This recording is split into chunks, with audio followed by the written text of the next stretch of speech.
Assalamualaikum warahmatullahi wabarakatuh.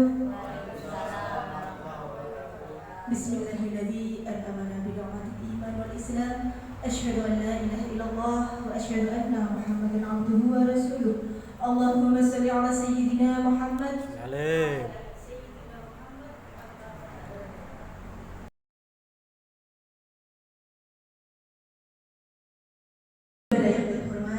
Bapak Ibu guru hebat yang hari ini hadir dalam rangka diseminasi modul 1.4 budaya positif dalam rangka pendidikan calon guru penggerak angkatan 9 Kabupaten Lamongan.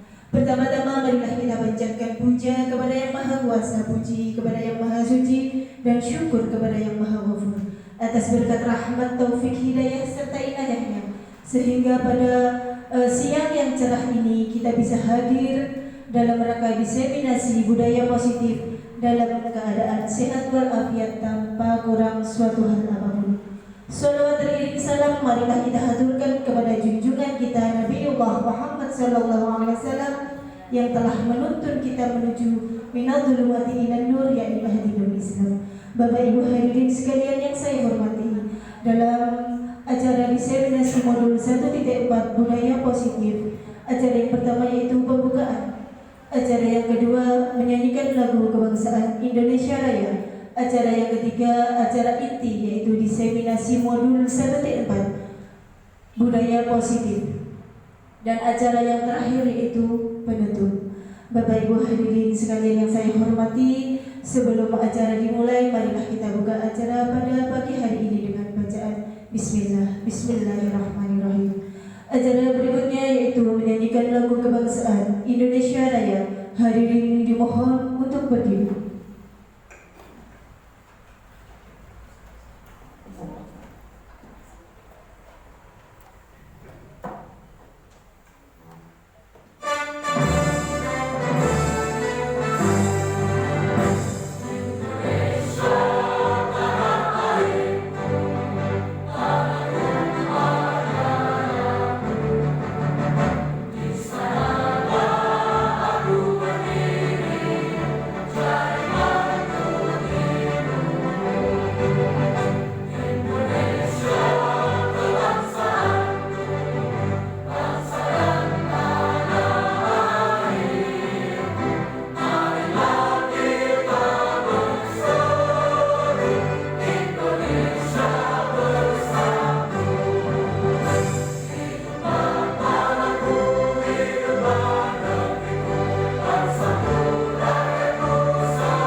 Hadirin disilahkan duduk kembali.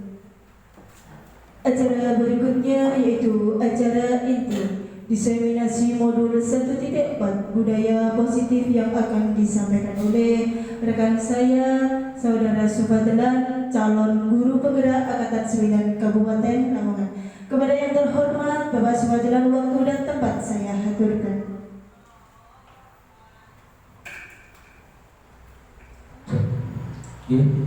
Assalamualaikum warahmatullahi wabarakatuh.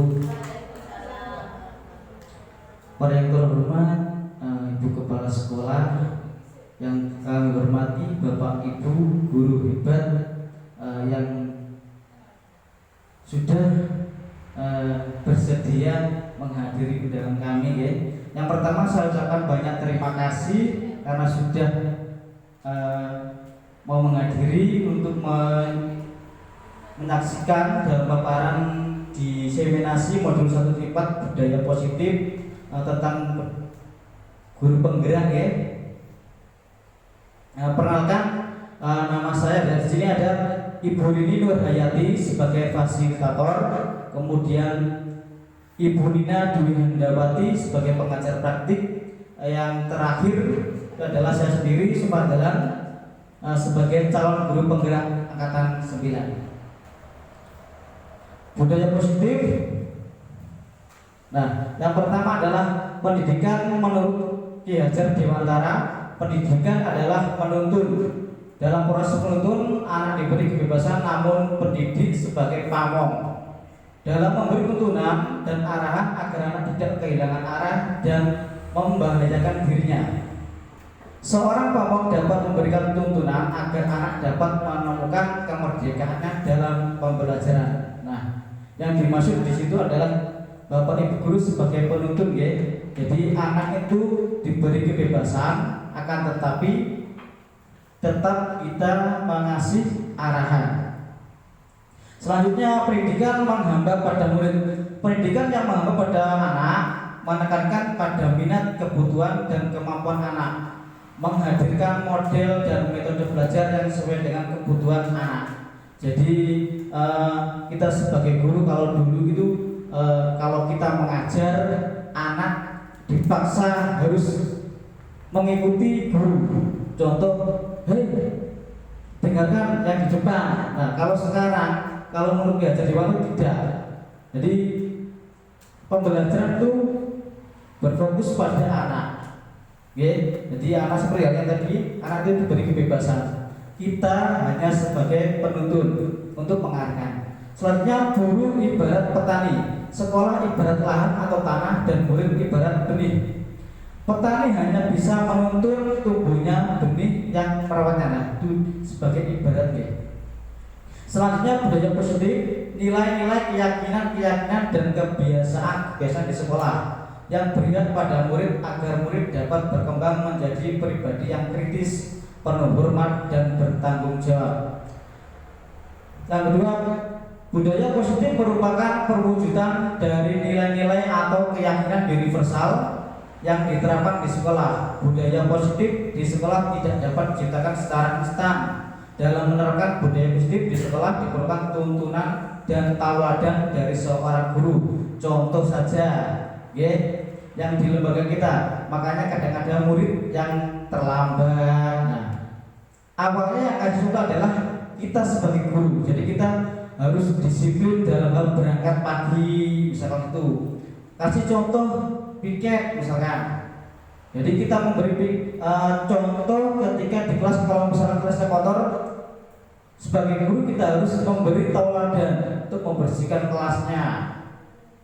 Jadi nanti anak sambil melihat akan ikut mengikuti kegiatan tersebut. Kemudian kebiasaan menanamkan keyakinan. Kebiasaan kalau di sekolah kita membuat proyek misalkan pembiasaan sholat duha, terus sholat jamaah duhur atau literasi. Nah, itu kan nggak bisa instan bagi Ibu. Jadi harus dari hal yang sedikit seperti itu. Oke. Selanjutnya, dimensi budaya positif. Disiplin positif dan nilai-nilai kebajikan universal, teori motivasi, hukuman dan penghargaan, restitusi, keyakinan kelas, kebutuhan dasar manusia, dan dunia berkualitas. Restitusi ada 5 polisi kontrol, kemudian restitusi ada segitiga restitusi. Nah, penjelasannya adalah disiplin positif dan nilai-nilai kebajikan universal. Pertama, perubahan paradigma, kemudian ada disiplin positif, nilai-nilai kebajikan universal. Nah, perubahan paradigma, kegiatan kepalang tangan. Nah, contoh baru ini, di sini ada teks, ada A dan B, dan teman Anda, Bapak Ibu dan teman jenengan, sobeklah secari kertas kecil, tuliskan benda atau sesuatu yang sangat berharga menurut Anda. Nah, jadi Bapak Ibu carilah sesuatu barang. Kalau tidak ada kertas berarti boleh yang lain, barang tersebut Bapak Ibu genggam. Nah, kemudian yang temannya akan mencoba dengan sekuat tenaga dengan berbagai cara untuk meminta Anda memberikan benda tersebut. Nah, bisa dengan membujuk, mengancam, mengherdik, merayu atau menyuap. Nah, apa saja agar dapat membuka kepala tangan jenengan. Bisa diikuti Bapak Ibu? Coba Bapak Ibu ambil salah satu benda, kemudian digenggam dengan erat. Bisa dalam hitungan 1, 3. 1, 2, 3. Sampai Bapak Ibu? Sudah menggenggam? Sudah? Kemudian saya meminta tolong salah satu Bapak Ibu guru untuk mencoba membuka genggaman tersebut. Boleh milih, misalkan Pak Hendro Pak Hendro bisa begini Pak Hendro? Nah, Pak Hendro bisa minta tolong pilih salah satu Bapak atau Ibu guru dengan cara jenengan bagaimana bisa membuka genggaman tangan tersebut. Monggo. Boleh Pak Khairul, boleh Bu Umi. Monggo. Jenengan genggam satu. Nah, ngambil benda, salah satunya berharga. Nanti Pak Hendro itu merayu atau menyuap. Nah, gimana cara membuka genggaman tersebut? Biar bumi bisa terbuka. Bisa terbuka betul. Apakah bumi mau membuka? Sudah? Sudah? Kurang.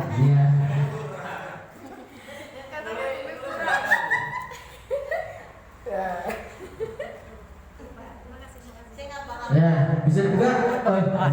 Terima kasih. Terima kasih Bapak Ibu. Tepuk tangannya Bapak Hendro dan Ibu. Terima kasih. Dari hal kegiatan tersebut Bapak Ibu bisa kita simpulkan Nah, Ibu Mi kemudian dirayu sama Pak Hendro, padahal yang digenggam itu sangat berharga.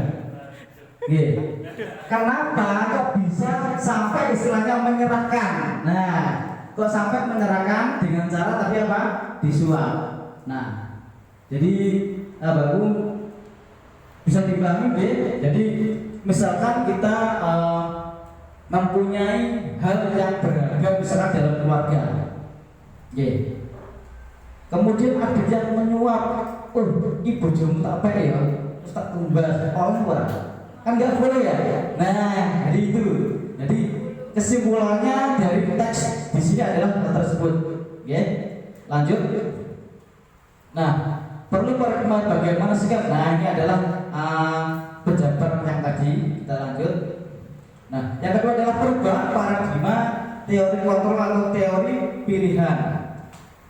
Ilusi kontrol. Pertama, ilusi buri mengontrol murid. Yang kedua, ilusi bahwa kritik dan membuat orang merasa bersalah dapat menguatkan karakter. Yang ketiga, ilusi bahwa semua penguatan positif, efektif dan bermanfaat. Yang keempat, ilusi bahwa orang dewasa memiliki hak untuk memaksa. Selanjutnya adalah perubahan paradigma teori kontrol, ilusi kontrol. Yang pertama, ilusi di penjelasan yang tadi ilusi kontrol mengontrol murid. Pada dasarnya kita tidak dapat memaksa murid untuk berbuat setuju atau sesuatu jikalau murid tersebut memilih untuk tidak melakukannya. Jadi makanya kita ajar tidak bisa memaksakan murid. Yang kedua, ilusi bahwa semua penguatan positif, efektif dan bermanfaat. Segala usaha untuk mempengaruhi murid agar mengulangi sesuatu perilaku tertentu adalah sesuatu usaha yang mengontrol murid tersebut. Yang ketiga, ilusi bahwa kritik dan membuat orang merasa bersalah dapat menguatkan karakter. Penjelasannya menggunakan kritik dan rasa untuk mengontrol murid menuju pada identitas gagal. Nah, mereka belajar untuk merasa buruk tentang diri mereka. Yang keempat, ilusi bahwa orang dewasa memiliki hak untuk memaksa. Terkadang kita beranggapan sebagai orang dewasa kita memiliki hak untuk memaksa anak atau murid untuk melakukan apa yang kita inginkan, akan tetapi perilaku memaksa tidak akan efektif untuk jangka waktu panjang dan sebuah hubungan permusuhan akan terbentuk. Nah, kalau apapun itu Bapak Ibu dengan sifatnya memaksa itu bisa mengakibatkan apa? Bentuk permusuhan. Jadi pendendam sakit hati seperti itu. Selanjutnya perubahan paradigma stimulus respon, teori kontrol atau teori pilihan. Siapa sesungguhnya yang memiliki kontrol? Di situ ada dua, stimulus respon dan teori kontrol. Nah, yang pertama kita mencoba mengubah orang agar berpandangan sama dengan kita. Teori kontrolnya, kita berusaha memahami pandangan orang lain tentang dunia. Yang kedua adalah perilaku buruk dilihat sebagai suatu kesalahan. Teori kontrol, semua perilaku memiliki tujuan. Nah, makanya kalau melihat orang itu jangan dari sampulnya kan gitu. Nah, itu termasuk dari jawaban yang kedua. Nah, orang lain bisa mengontrol saya. Teori kontrolnya adalah hanya Anda yang bisa mengontrol diri Anda. Jadi yang mengontrol itu bukan orang lain, tapi diri kita sendiri. Saya bisa mengontrol orang lain, kemudian Anda tidak bisa mengontrol orang lain. Pemaksaan ada pada saat bujukan gagal. Kemudian teori kontrolnya adalah kolaborasi dan konsensus menciptakan pilihan-pilihan baru. Yang terakhir, model berpikir menang atau kalah. Teori kontrolnya adalah model berpikir menang-menang. Nah, disiplin positif. Ketika mendengar kata disiplin, apa yang terbayang di benak Bapak Ibu? Kebanyakan orang akan menghubungkan kata disiplin dengan tata tertib, kemudian teratur, dan kepatuhan pada peraturan. Kata disiplin juga sering dihubungkan dengan hukuman bagi yang melanggarnya. Padahal itu sungguh berbeda.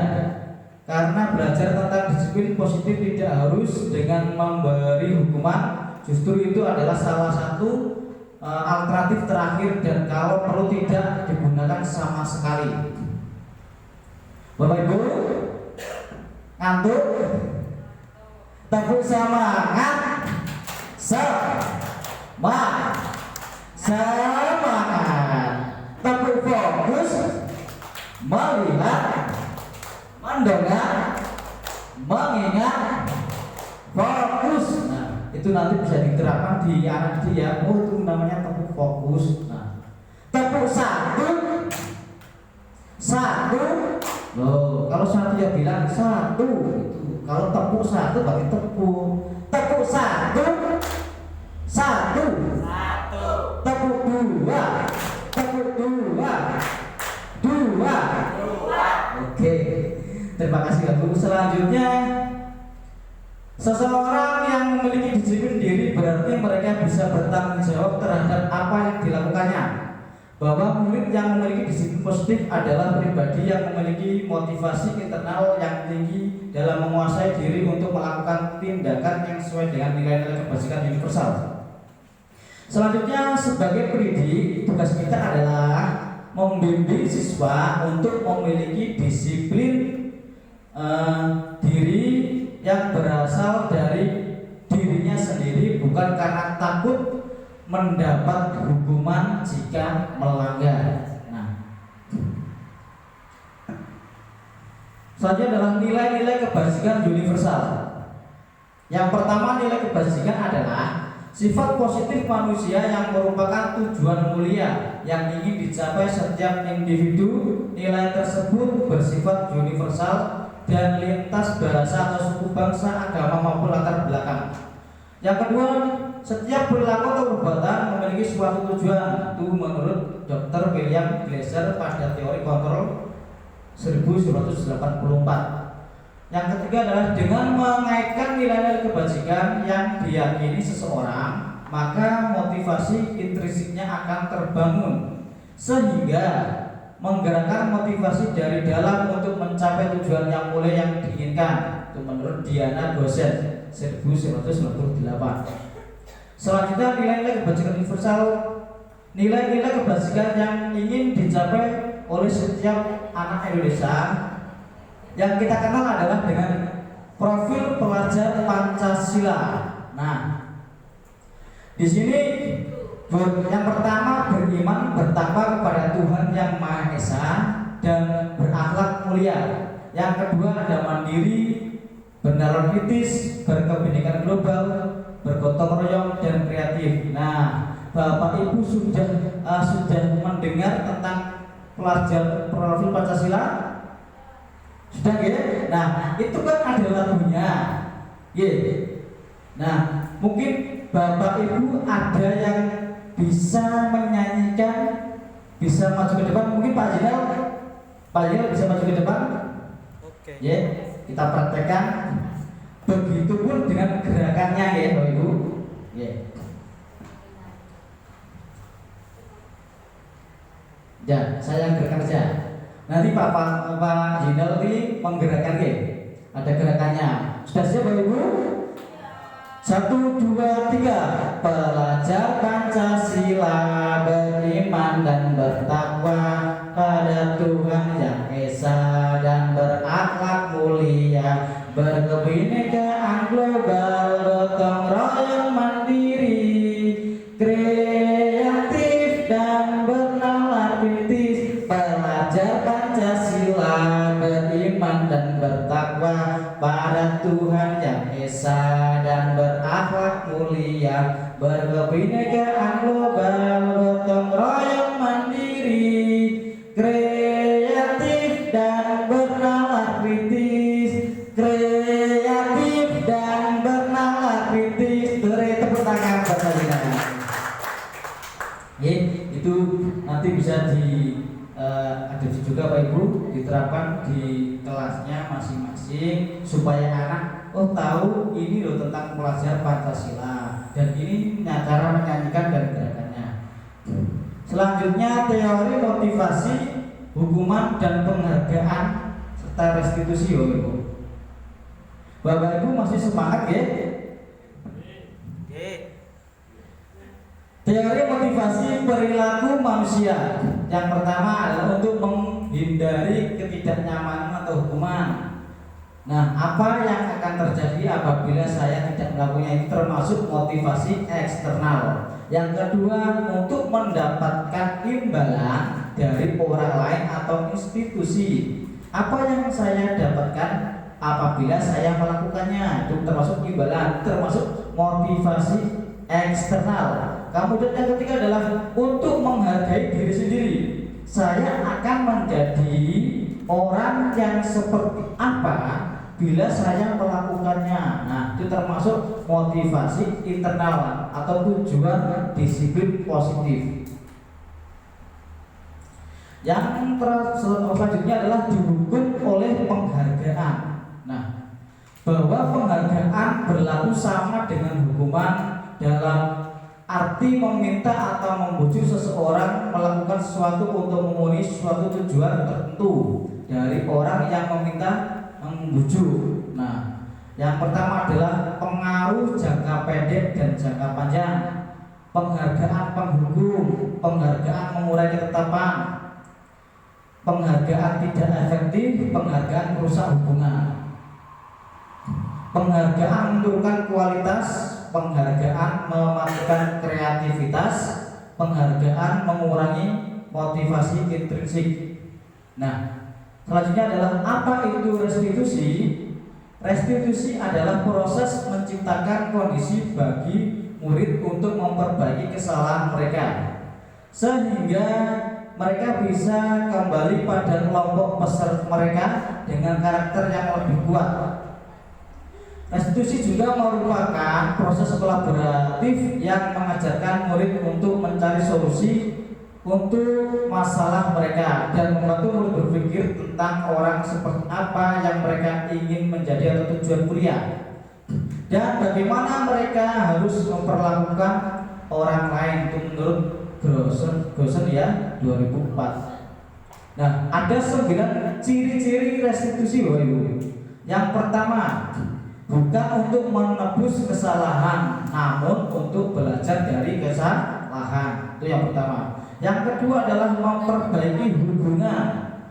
Nah, yang ketiga, tawaran atau bukan paksaan. Yang keempat, restitusi menuntut untuk melihat ke dalam diri.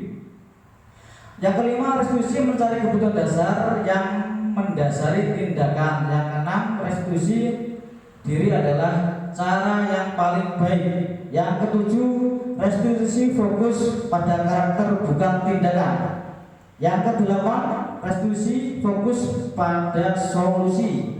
Yang kesembilan adalah restitusi mengembalikan murid yang berbuat salah pada kelompoknya. Di sini ada perbedaan Bapak Ibu tentang hukuman dan konsekuensi. Hukuman adalah sesuatu yang menyakitkan harus terjadi. Konsekuensinya adalah sesuatu yang harus terjadi. Nah, contoh ketika murid misalkan berangkatnya telat atau tidak mengerjakan PR. Kemudian Bapak Ibu menyuruh murid tersebut dihukum berkeliling lari lapangan atau sambil skor jalan kaki, push up dan lain sebagainya. Nah, itu akan menimbulkan apa? Sesuatu yang menyakitkan gitu. Kadang soalnya apa? Wis telat dihukum bisa. Nah, itu. Tapi itu konsekuensinya adalah harus yang terjadi. Yang kedua adalah membuat anak sakit. Nah, fisik maupun hati untuk jangka waktu lama. Itu memang benar ya. Saya juga dulu seperti itu. Jadi lebih sering menerapkan ke anak itu lebih ke hukumannya. Niatnya adalah membuat anak tersebut menjadi jerah. Akan tetapi hasilnya sama kalau dihukum. Hasilnya sama, diulangi lagi. Oke. Langsung selanjutnya adalah tindakan guru. Nih, Bapak Ibu, kita main tebak-tebakan nih. Nah, mencatat 100 kali di dalam sebuah kalimat saya tidak akan terlambat lagi. Bapak Ibu, saya bertanya, apakah Bapak Ibu pernah menghukum muridnya seperti itu? Pernah tidak? Mungkin 1 lembar, 2 lembar, pernah tidak? Pernah ya? Nah, saya dulu juga pernah. Nah, kira-kira konsekuensinya itu hukuman atau konsekuensi itu? Hukuman ya? Oke. Kemudian lari mengelilingi lapangan basket 2 kali karena terlambat hadir di sekolah. Itu hanya contoh. Soalnya apa? Di sekolah kita tidak ada basketnya. Kemudian murid diminta untuk push up. Nah, ini yang sering. Mungkin Pak Zingali sering ya suruh push up.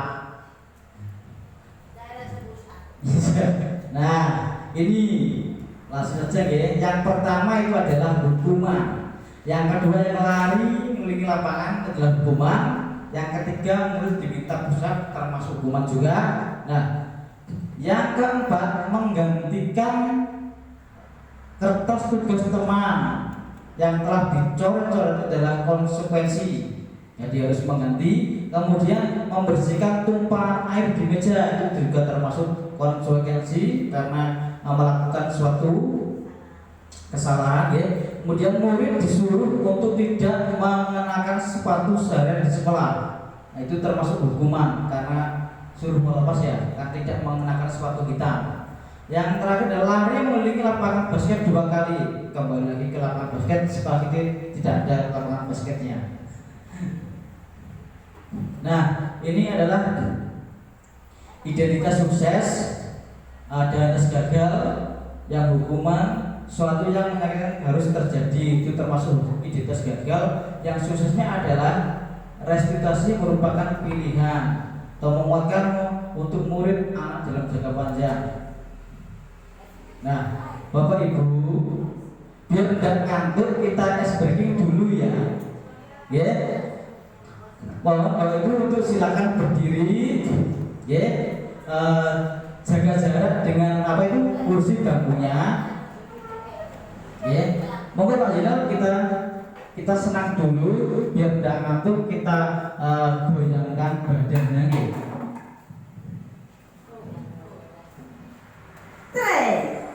Bisa dulu Bapak Ibu. Sabina.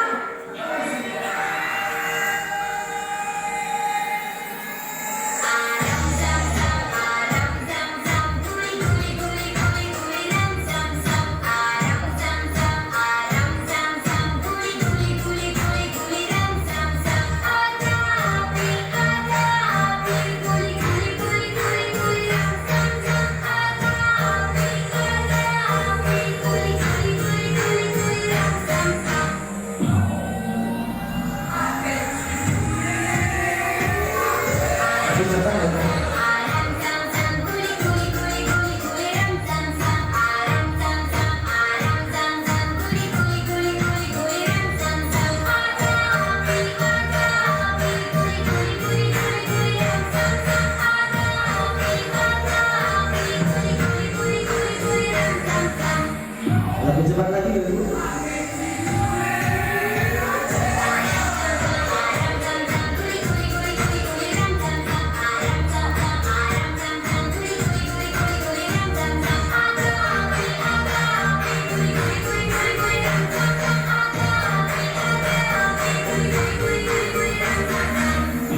Masih ada lagi.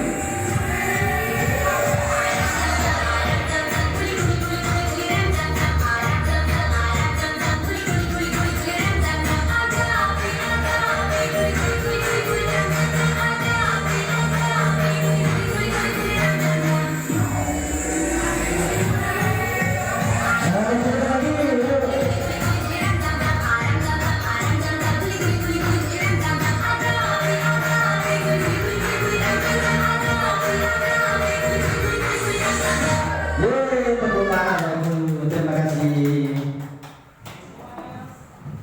Sudah lama Bapak Ibu sudah ngantuk ya. Nah, yang selanjutnya adalah keyakinan kelas Bapak Ibu. Mengapa tidak peraturan saja? Mengapa harus keyakinan kelas? Nah, mengapa kita memiliki peraturan harus menggunakan helm bila mengendarai kendaraan roda 2? Mungkin Bapak Ibu guru ada yang bisa menjawabnya? Halo? Mungkin Bapak Ibu bisa menjawabnya, mengapa kita memiliki peraturan harus memakai helm bila mengendarai kendaraan roda 2? Supaya aman di jalan. Oke, terima kasih. Yang lainnya mungkin sifatnya helm itu untuk apa? Melindungi kepala. Oke, terima kasih Baru. Yang kedua adalah mengapa kita memiliki peraturan 3M, menggunakan masker, mencuci tangan, menjaga jarak 1,5 meter. Nah, mungkin ada yang bisa menjawabnya lagi? Ya, jadi untuk sifatnya untuk apa Ibu? Untuk pencegahan atau pengaman. Ya, terima kasih. Kemudian mengapa kita memiliki peraturan harus datang tepat waktu pada saat mengikuti pelatihan atau mungkin harus tepat waktu ketika kita mengajar?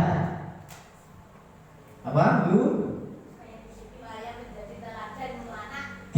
Jawabannya sangat bagus dari Mbak Sri. Terima kasih, tepuk tangannya buat Mbak Sri.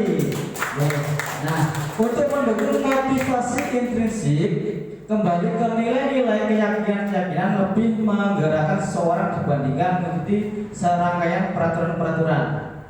Nah, budaya positif, lingkungan positif, keyakinan kelas, dan peraturan kelas.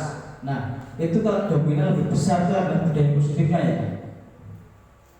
Nah, Bapak Ibu, yang mana yang merupakan keyakinan kelas dan mengapa? Mungkin dari gambar tersebut Bapak Ibu ada yang bisa menjawabnya. Halo. Halo. Hai hai. Nah, dari gambar tersebut ya, mana yang merupakan keyakinan kelas? Ayo. Yang mana? Yang putih. Kami, guru dan murid yang saling menyayangi. Betul? Itu termasuk keyakinan kelas. Kemudian kami murid yang semangat belajar. Kami murid yang peduli dengan teman-teman. Seperti halnya kita saling menyayangi, itu juga termasuk keyakinan kelas. Kalau tidak boleh berkelahi termasuk peraturan apa keyakinan Bapak Ibu? Peraturan ya, karena sifatnya itu adalah memaksa, kepaksaan. Terima kasih Bapak Ibu. Nah, peraturan dan keyakinan kelas ini adalah perbedaannya Bapak Ibu. Selalu kembalikan buku ke tempatnya. Nah, kalau keyakinan kelasnya adalah bersifat tanggung jawab. Yang kedua, dilarang mengganggu orang lain. Keyakinan kelasnya adalah menghormati orang lain. Yang ketiga, hadir di sekolah 15 menit sebelum pelajaran dimulai. Keyakinan kelasnya adalah menghormati orang lain dan berkomitmen. Kemudian dilarang melakukan kekerasan atau berkelahi atau membuli itu ya. Kalau sekarang keyakinan adalah keselamatan, menghormati orang lain. Dilarang menggunakan narkoba. Keyakinan kelas adalah kesehatan. Tapi di sini saya yakin tidak menggunakan narkoba ya untuk anaknya. Kemudian bergantian atau menunggu giliran. Keyakinannya adalah menghormati orang lain atau bersabar. Gunakan masker untuk kesehatan. Kemudian jangan berlari di kelas atau di dalam koridor ruangan. Untuk apa? Keyakinan adalah keselamatan serta keamanan. Selanjutnya, kebutuhan dasar manusia dan dunia berkualitas.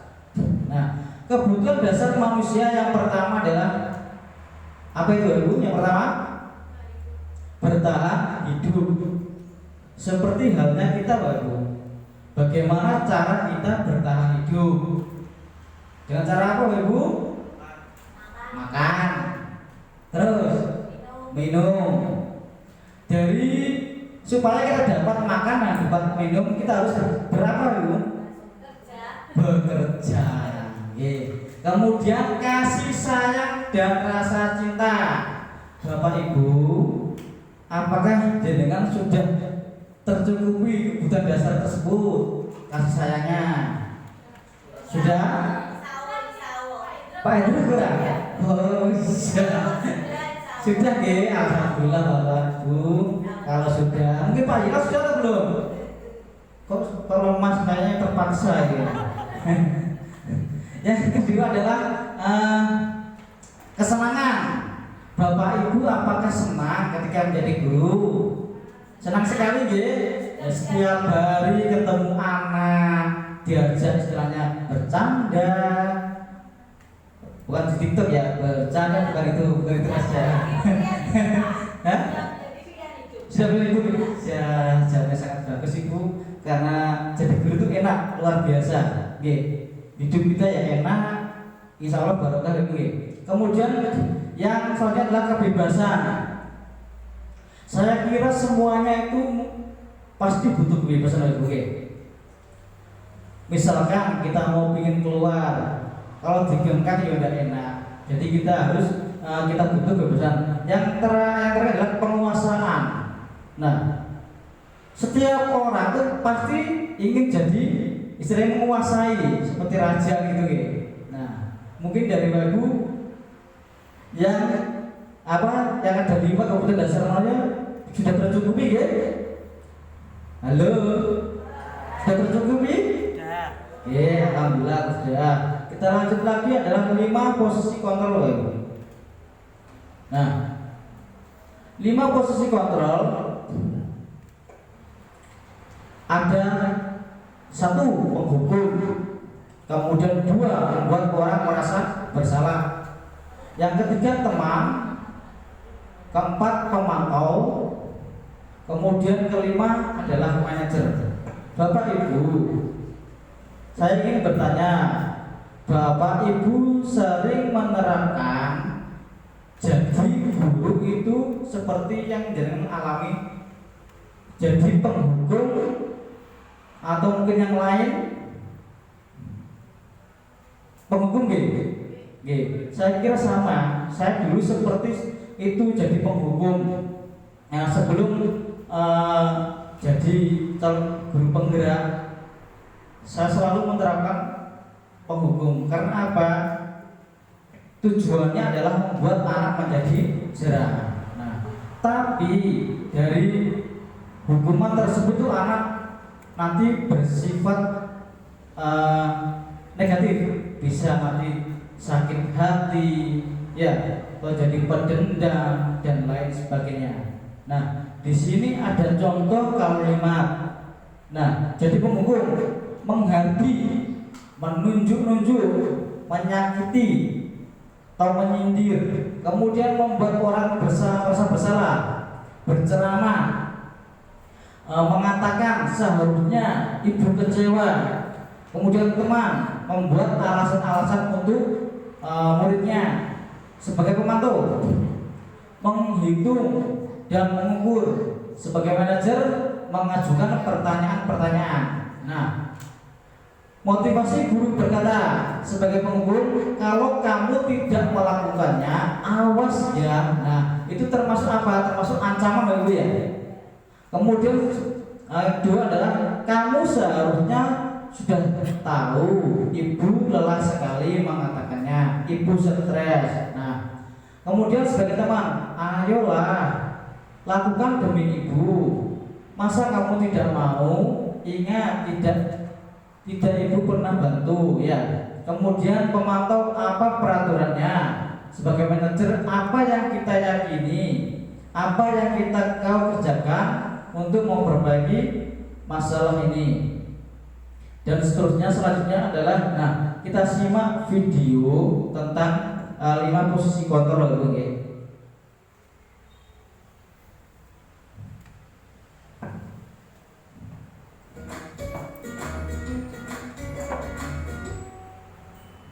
Salam bahagia Ibu dan Bapak Guru hebat. Dalam penerapan disiplin positif restitusi, salah satu program yang dikembangkan adalah 5 posisi kontrol. 5 posisi kontrol dalam restitusi adalah proses perjalanan seorang pendidik agar dapat mengenali dirinya. Pada video kali ini, kita akan membahas tentang 5 posisi kontrol yang dikembangkan oleh Diane Gosser dan contoh penerapan.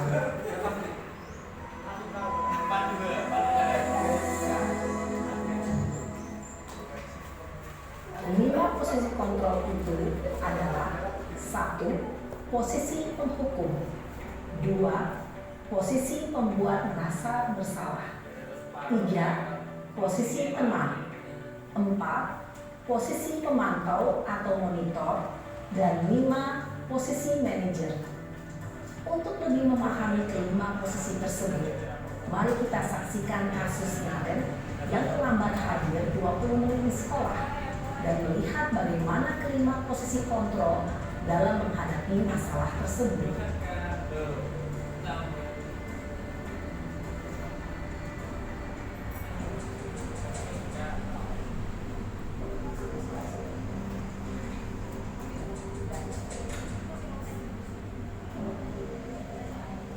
Naren, sini kamu. Bapak-bapak sambil makan boleh ya. Selamat pagi Bu. Selalu terlambat. Kamu deh, pasti terlambat. Maaf Bu, saya Apa? Apa coba? Alasan kamu apa lagi? Kapan sih kamu tidak terlambat? anaknya kepala sekolah. Malas sekali ya kamu jadi anak. Saya Dasar pemalas. Gak kapok-kapok sih kamu. Sudah berapa kali terlambat? Sana, kamu keliling lapangan basket 2 kali. kenapa saya harus ke lapangan basket Bu? Kenapa? Kamu mau lawan ibu? Berani-beraninya jawab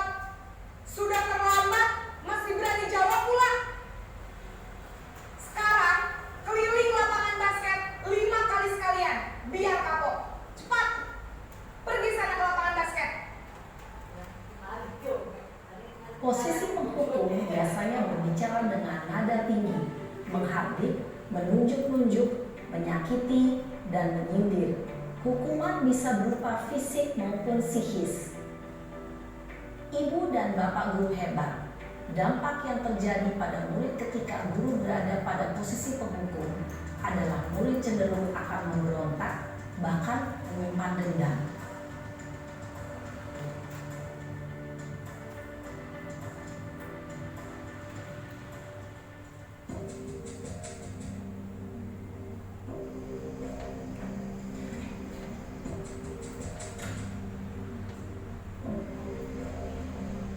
Naren,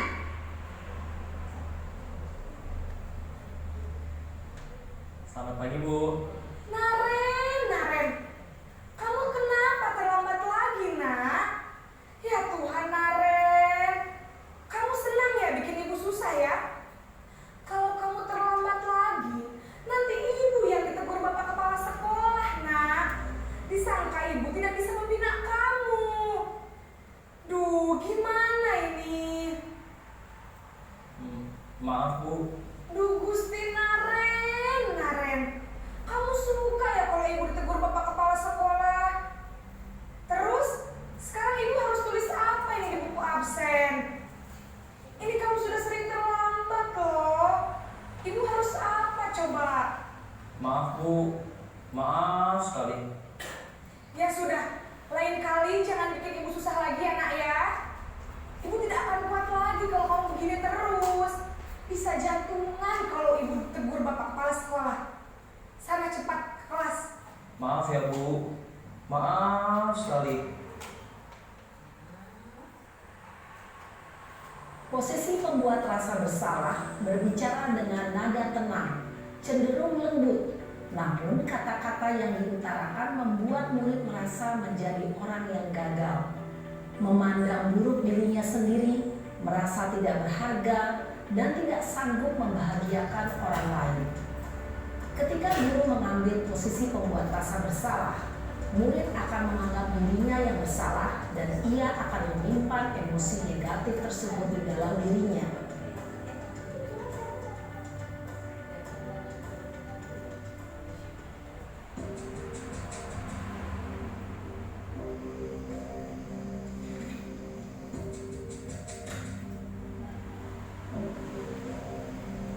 Naren,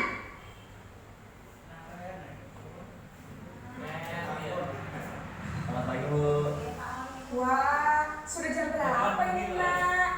Terlambat lagi ya sayang. Iya Bu. Habis ibu saya belum membangunkan saya Bu. Kamu malah menyalahkan ibu kamu.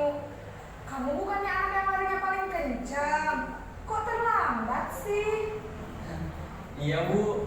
Saya memang terlambat bangun tadi.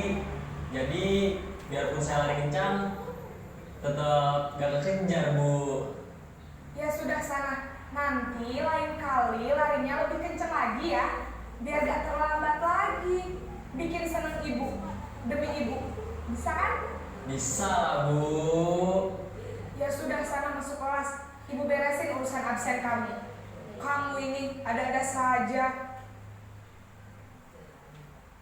Dalam posisi teman, guru berbicara dengan nada suara ramah, akrab, cenderung bersenda gurau untuk menjaga suasana tetap santai. Murid akan merasa senang, aman, dan akrab dengan guru. Identitas yang tercipta adalah identitas sukses atau berhasil. Namun, perlu diingat, karena ini masih dorongan eksternal, maka ada faktor ketergantungan dari murid kepada orang tertentu. Di sini guru absennya, sehingga di lain waktu murid bisa berperilaku baik, namun hanya kepada orang-orang tertentu saja.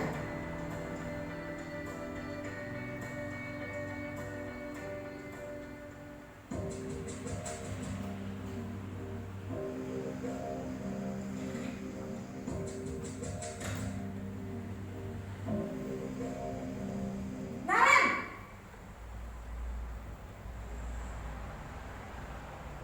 Selamat pagi Bu. Naren, apa peraturan sekolah kita tentang jam berapa kita harus masuk sekolah, nak? Kita harus di sekolah jam 7 Bu. Iya betul, sekarang sudah jam 7.20. Narim sudah tahu konsekuensinya jika terlambat hadir. Paham Bu, saya harus tinggal kelas pas jam istirahat selama 20 menit. Iya benar, konsekuensinya demikian. Jadi nanti jam 9.30 pas istirahat, kamu harus tinggal di kelas, kerjakan tugas tambahan untuk ketertinggalan kamu, ya?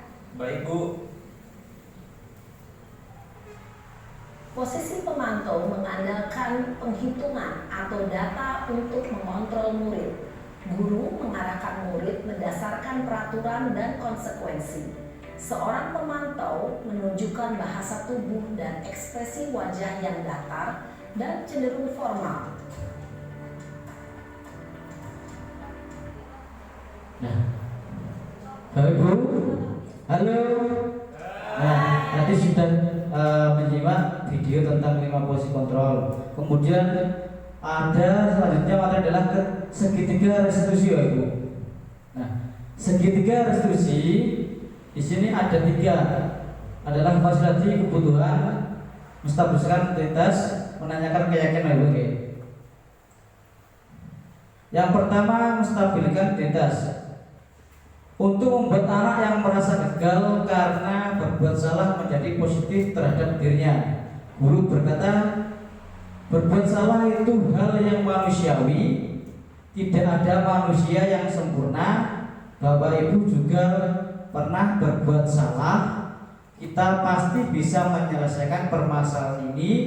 Bapak Ibu tidak tertarik untuk mencari tahu siapa yang benar, siapa yang salah. Bapak Ibu lebih tertarik untuk menyelesaikan masalah.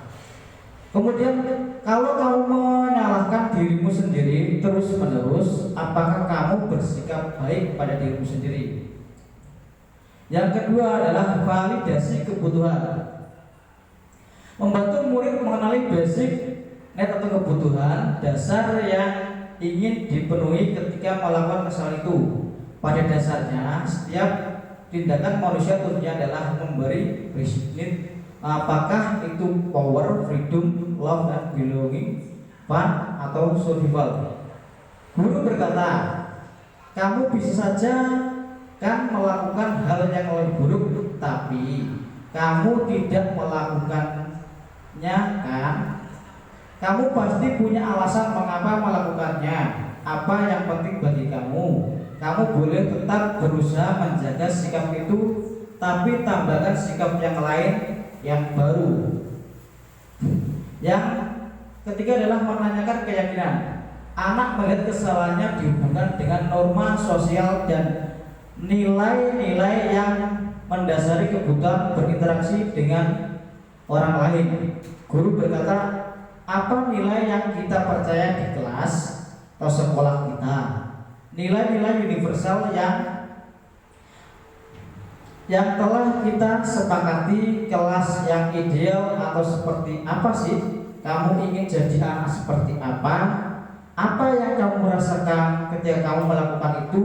Kamu menjadi orang yang seperti apa? Bapak Ibu, ini adalah ada cuplikan video tentang segitiga restitusi.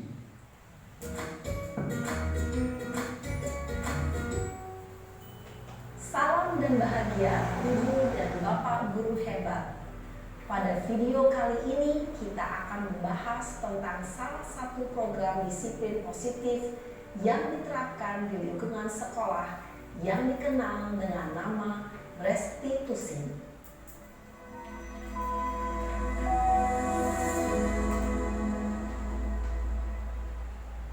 Restitusi dikembangkan oleh pakar pendidikan Diane Gosling, berlandaskan pada teori kontrol Dr. William Glasser. Segitiga restitusi adalah suatu proses dialog yang dijalankan oleh guru atau orang tua agar dapat menghasilkan murid yang mandiri dan bertanggung jawab.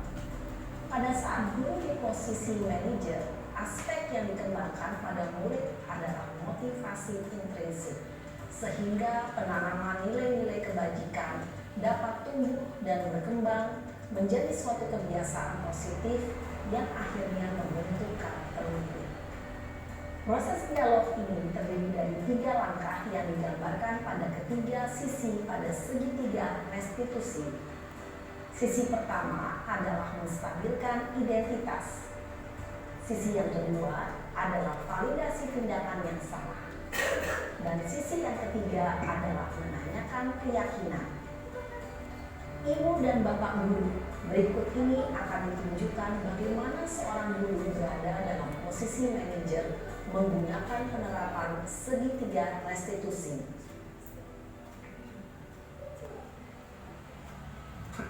Lah, Bapak Ibu, ini adalah video cara menerapkan segitiga restitusi. Siap Sarah. Siap Pak. Sudah lama gak ketemu Sarah? Kenapa hari ini ada di sini? Kesel Pak, kesel banget. Masa aku dikatain tukang fitnah Pak? Ya aku marah lah. Aku balik ngatain Eka di depan kelas. Kesel banget. Oh begitu. Ya pasti kamu marah dan kesal. Bapak juga akan marah apabila ada yang menuduh Bapak seperti itu.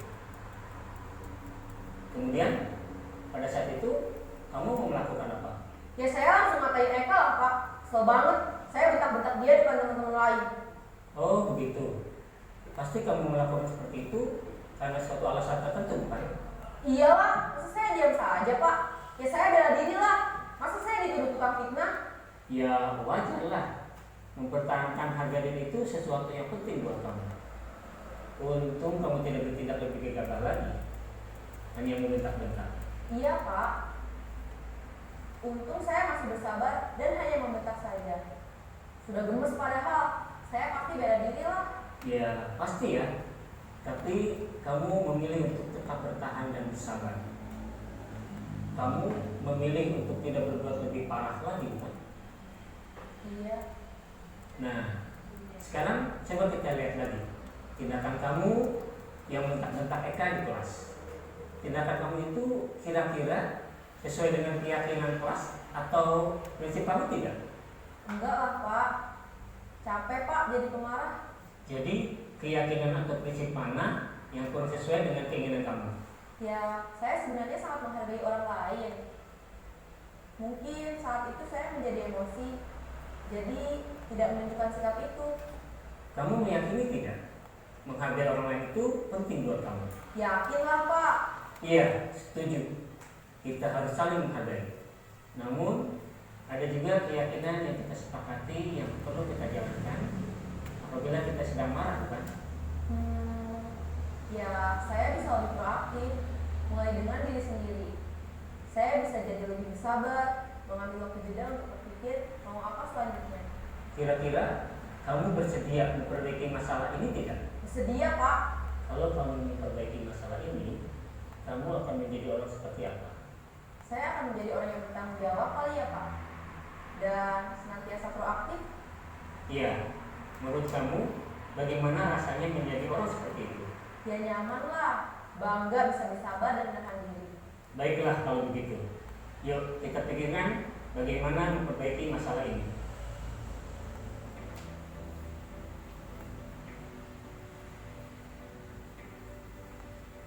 Ibu dan Bapak guru hebat.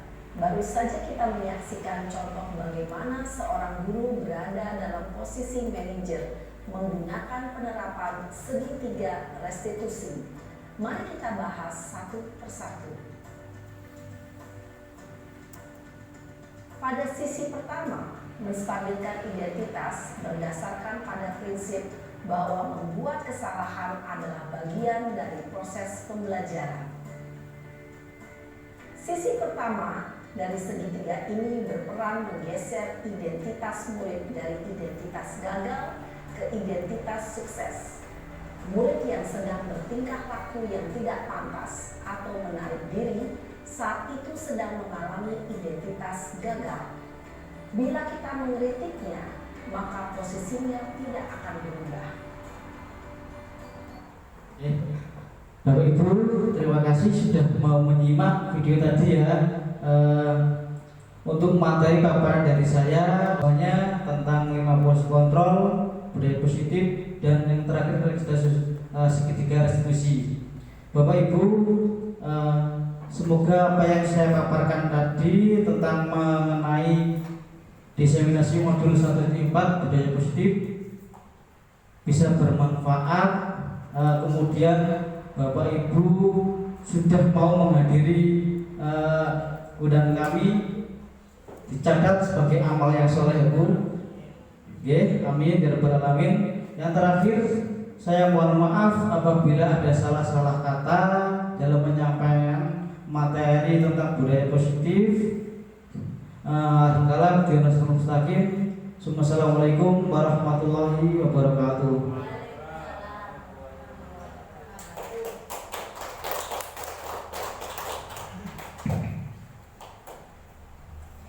Terima kasih disampaikan kepada Bapak Fadlan yang telah menyampaikan diseminasi tentang modul 1.4 yaitu budaya positif sebagai salah satu pemenuhan tugas calon guru penggerak angkatan 9 Kecamatan Babat Kabupaten Lamongan. Bapak Ibu hadirin sekalian yang saya hormati, saya di sini sebagai pemandu acara. Apabila dari awal hingga akhir ada salah-salah kata, saya mengaturkan mohon maaf yang sebesar-besarnya. Akhirul kalam, ihdinas siratal mustaqim. Wassalamualaikum warahmatullahi wabarakatuh.